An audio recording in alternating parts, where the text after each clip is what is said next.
Everyone, कैसे हैं आप सब। Welcome you all to our YouTube channel Sapna study academy.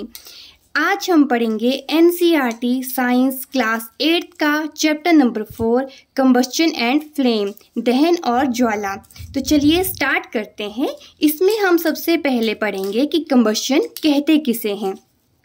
तो जब किसी भी केमिकल प्रोसेस में कोई सब्सटेंस रिएक्ट करता है विद ऑक्सीजन, ठीक है, केमिकल प्रोसेस में सब्सटेंस किसके साथ रिएक्ट करेगा, ऑक्सीजन के साथ, तो वो क्या प्रोड्यूस करता है, हीट प्रोड्यूस करता है, ठीक है। तो इसे हम क्या कहते हैं, कंबस्शन कहते हैं। ओके, जो आपका सब्सटेंस है जो रिएक्ट कर रहा है उसे हम क्या कहते हैं, कंबस्टिबल सब्सटेंस कहते हैं, और हम इसे फ्यूल भी कह सकते हैं, ठीक है। अगर हम मान लो आपके पास कोई कैंडल है, उसे हम क्या कर रहे हैं, मैच स्टिक से उसे जला रहे हैं, तो ये क्या करेगा, आपका हीट प्रोड्यूस करता है। इसके लिए सबसे जो मोस्ट इंपॉर्टेंट वो क्या है, एयर। ऑक्सीजन हमें कहाँ मिलेगी, एयर में मिलती है, तो एयर इसके लिए बहुत ही जरूरी है। मान लीजिए आपके पास एक कैंडल है, आपने उसे पहले जलाया, ठीक है। अगर हम उसे रखे हैं, किसी से कवर नहीं किया हुआ है, तो वो क्या है, वो जलती रहेगी। लेकिन अगर हम उसे कवर कर दें, कवर करने से क्या होगा, उसकी जो एयर है वो उससे कट ऑफ हो जाएगा, तो फिर उस वजह से क्या होगा, वो जो कैंडल है वो बुझ जाएगी। तो इट मीन्स हमें कंबस्शन के लिए मोस्ट इंपॉर्टेंट क्या चाहिए होती है, एयर चाहिए। नेक्स्ट इज इग्निशन टेम्परेचर, ठीक है। इग्निशन टेम्परेचर मीन्स क्या हुआ कि कोई भी सब्सटेंस कितने टेम्परेचर पर जलता है। अभी मान लीजिए आपके पास कोई पेपर है, आप उसे आग लगा रहे हैं, तो जैसे ही वो बर्निंग उसकी स्टार्ट होगी, इट मीन्स जैसे ही वो जलना शुरू होगा, तो वो जो लोएस्ट टेम्परेचर है उसे हम क्या कहते हैं, इग्निशन टेम्परेचर। इसके साथ एक और टर्म आती है, वो है इनफ्लेमेबल सब्सटेंसेस, ठीक है। ये ऐसे सब्सटेंसेस होते हैं जिनका जो इग्निशन टेम्परेचर है वो बहुत ही कम होता है, और ये इजिली जो फायर है कैच कर लेते हैं, ठीक है। मैं आपको इसे एग्जांपल से समझाती हूँ। आपके पास एक पेपर है और एक क्या है, आपके पास वुड है, लकड़ी है, ठीक है। तो आप क्या करेंगे, एक साइड आप पेपर को आग लगाइए, दूसरी साइड आप क्या करेंगे, वुड को आग लगाएंगे। तो सबसे पहले कौन सा फायर कैच करेगा, ऑब्वियसली कौन करेगा, पेपर कैच करेगा, क्योंकि इसका जो इग्निशन टेम्परेचर है वो बहुत ही कम है। तो इसे हम क्या कहेंगे, इनफ्लेमेबल सब्सटेंस।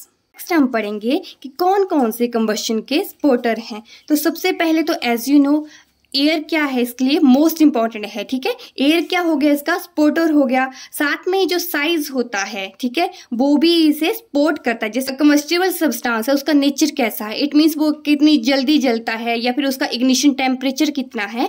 तो ये सब किस पे डिपेंड करता है कि आपका जो सब्सटेंस है उसका नेचर कैसा है।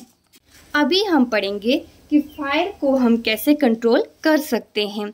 अगर मान लीजिए आपके पास कहीं प्लांट है, उसे क्या लगी, आग लग गई, तो आप क्या करेंगे, उस पर पानी डाल देंगे। उस वजह से क्या होगा, जो प्लांट है उसका टेम्परेचर एकदम लो हो जाएगा और आग बुझ जाएगी। या फिर कहीं लकड़ी में आग लगी है तो उस पर भी आप पानी फेंक सकते हैं, ठीक है। तो सबसे पहले हम क्या करते हैं, वाटर कहाँ यूज करते हैं, कोई लकड़ी है, कोई पेपर है, कहीं प्लांट में आग लगी है, तो हम वाटर का यूज करते हैं।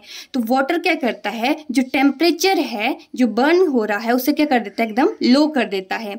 लेकिन वाटर हम सब जगह यूज नहीं कर सकते हैं। अभी सपोज कि आपका कोई इलेक्ट्रिक इक्विपमेंट है, वहां पे आपका आग लगी हुई है, अगर आप वहां पे पानी फेंकेंगे तो क्या होगा, एकदम से आपको करंट लगेगा, ठीक है। तो हम सब जगह यूज इसका नहीं कर सकते हैं। और भी ऐसे एग्जाम्पल हैं जैसे ऑयल, पेट्रोल, यहाँ भी हम पानी का यूज नहीं कर सकते हैं, क्योंकि जो ऑयल है, फॉर एग्जाम्पल जैसे ऑयल है, ये क्या है, आपका लाइट होता है वाटर से, तो ऑयल तो आपका ऊपर आ रहेगा और पानी कहाँ चला जाएगा, नीचे। तो हम सिर्फ वाटर का यूज कहाँ कहाँ कर सकते हैं, वुड और पेपर के लिए। अभी इन सब में अगर आग लग जाए तो हम क्या यूज कर सकते हैं, वो है फायर एक्सटिंग्विशर, ठीक है। इसमें क्या होता है, बेसिकली इसमें कार्बन डाइऑक्साइड होती है, जिसे हम हाई प्रेशर में कहाँ स्टोर करते हैं, सिलेंडर में। और ये कौन सी फॉर्म में रहता है, लिक्विड फॉर्म में, ठीक है। कार्बन डाइऑक्साइड जो है वो सिलेंडर में रहती है इन लिक्विड फॉर्म। ये क्या करता है, जैसे कहीं भी आपकी आग लगी है तो वहां का टेम्परेचर क्या कर देता है, लो कर देगा, ठीक है। जैसे हमें कहा है एक जगह आपकी आग लगी हुई है, तो सबसे पहले क्या कर देगा, जो आपकी जितने भी उसके आसपास की गैसेस है उन्हें कट ऑफ कर देता है, ठीक है। और जो टेम्परेचर है उसे भी क्या कर देता है, कम कर देता है। इस वजह से जो आग है वो बुझ जाती है। Next is types of combustion.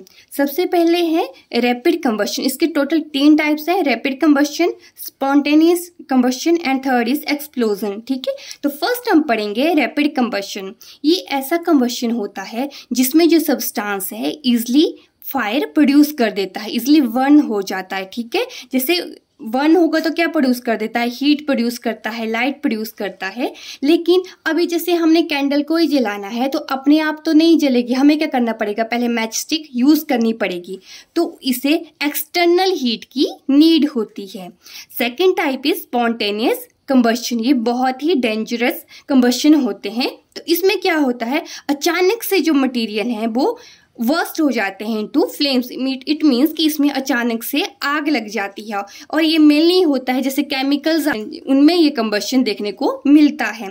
Third type है एक्सप्लोजन। अभी आप लोगों ने देखा है जैसे आपके पास कोई पटाखा है, कोई क्रैकर है, उसे हम आग लगा रहे हैं तो उसमें क्या हो जाता है, एकदम से कैसी आवाज आती है, बहुत जोर की साउंड आती है। तो ये क्या करता है, जैसे इग्नाइट करेगा, क्या प्रोड्यूस करता है, हीट प्रोड्यूस करता है, लाइट प्रोड्यूस करता है और साथ में क्या है, बहुत जोर की आवाज आती है। और क्या करते हैं, आपने देखा है कि बहुत अमाउंट में गैस भी रिलीज होती है। तो ये थे 3 टाइप्स ऑफ कंबशन। आज इस चैप्टर में हम बार बार कैंडल को कंसीडर करते हैं, तो चलिए अब हम इसका स्ट्रक्चर ऑफ फ्लेम भी रीड कर लेते हैं। ओके, तो ये है आपकी कैंडल, ये क्या है, इसका फ्लेम है। अभी हम इसमें देखेंगे कि इसका सबसे हॉटेस्ट कौन है, सबसे क्या है, बिल्कुल लीस्ट हॉट कौन सा है। तो सबसे ज्यादा हॉट कौन हुआ, जो आउटर है। ठीक है, जो ब्लू कलर का है सबसे ज्यादा हॉट है। उससे कम कौन सा होगा, ये जो आपको ऑरेंज कलर का दिख रहा है। और सबसे कम कौन सा होगा आपका, ये जो येलो कलर में आपको दिखता है। इसके साथ ही आपको ये जो बाती दिख रही है, जो ब्लैक कलर की जो बाती दिख रही है, यहाँ पे आग नहीं होती है। Inner most zone of unburned wax. ठीक है, यहाँ पे क्या होता है, अनबर्न्ड वैक्स होती है ये। ऑल राइट, और ये वाले तो आपको पता ही है क्या है, कैंडल है, वैक्स कैंडल है। ये क्वेश्चन आता है कि जो गोल्ड स्मिथ होते हैं, जो सुनार होते हैं, वो गोल्ड या सिल्वर को मेल्ट करने के लिए कौन सी फ्लेम को आप यूज़ करते हैं। ठीक है, तो जो आउटर मोस्ट जोन होती है, ये वाली जोन होती है, इसे ये ब्लो करते हैं। इस वजह से क्या होता है, ये सबसे हॉटेस्ट पार्ट है और जो गोल्ड और सिल्वर ज्वेलरी है वो मेल्ट हो जाती है। नेक्स्ट इज आइडल फ्यूल, ये हमारा लास्ट टॉपिक है। तो आइडल फ्यूल कैसा होना चाहिए, सबसे पहली बात तो ये क्या होना चाहिए, सस्ता होना चाहिए, ये इजिली बर्न हो सके और जैसे ये बर्न होता है ये हमें लार्ज अमाउंट में हीट प्रोड्यूस कर सके और इससे ट्रांसपोर्ट में हमें इजी रहे। अभी मैं आपको एक एग्जांपल दे रही हूँ। मान लीजिए आपके पास एक साइड आपने चूल्हे पे रोटी बनानी है, ठीक है, एक साइड आपने गैस पे आपने चपाती बनानी है। एक साइड आपके पास 1 किलो लकड़ी दी हुई है जिसे आपने चूल्हे में यूज करना है और दूसरी साइड हमें 1 किलो एलपीजी दी हुई है। तो कौन सी साइड हमारे पास ज्यादा रोटियां बनेंगी, तो ऑब्वियस सी बात है जो हमारा एलपीजी पे जो हम रोटी बना रहे हैं वहां पे जल्दी चपाती बन जाएगी। ठीक है, तो इट मींस जो सिलेंडर है, जो एलपीजी सिलेंडर है, उसकी फ्यूल एफिशिएंसी क्या है, ज्यादा है। ओके, तो इट मींस किसी भी सब्सटेंस की जितनी ज्यादा फ्यूल एफिशिएंसी होगी वो उतनी ही ज्यादा हीट एनर्जी प्रोड्यूस करेगा। तो अभी वुड और एलपीजी में किसकी फ्यूल एफिशिएंसी ज्यादा है, एलपीजी की। ओके, तो इट मींस ये ज्यादा जल्दी काम भी कर रहा है और हीट एनर्जी भी ज्यादा प्रोड्यूस हो रही है। इसके साथ ही एक और आपके टर्म आती है, वो है कैलोरीफिक वैल्यू। ओके, आप मान लीजिए आपके पास 1 kg फ्यूल दिया हुआ है, तो इसे अमाउंट ऑफ हीट एनर्जी, जितनी आपकी हीट एनर्जी प्रोड्यूस होती है उस 1 kg फ्यूल को कंप्लीटली कंबस्ट करने के लिए उसे हम क्या कहते हैं, कैलोरीफिक वैल्यू। तो ये जो बर्निंग है फ्यूल्स की, ये बहुत सारे हार्मफुल प्रोडक्ट एनवायरनमेंट में रिलीज करता है।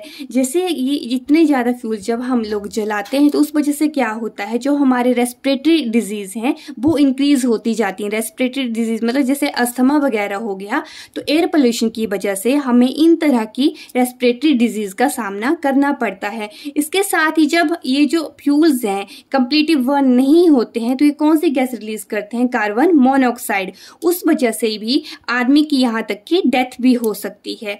और क्या हार्मफुल इफेक्ट है इनके, ग्लोबल वार्मिंग को रिलीज करता है। इसके साथ ही जो एसिड रेन है उसका भी मेन कॉज जो है वो ये बर्निंग ऑफ फ्यूल ही है। तो इसके साथ ही हमारा चैप्टर यहीं पे फिनिश होता है। Please do like share and subscribe to my YouTube channel अगर आपका किसी भी वे में ये हेल्पफुल है।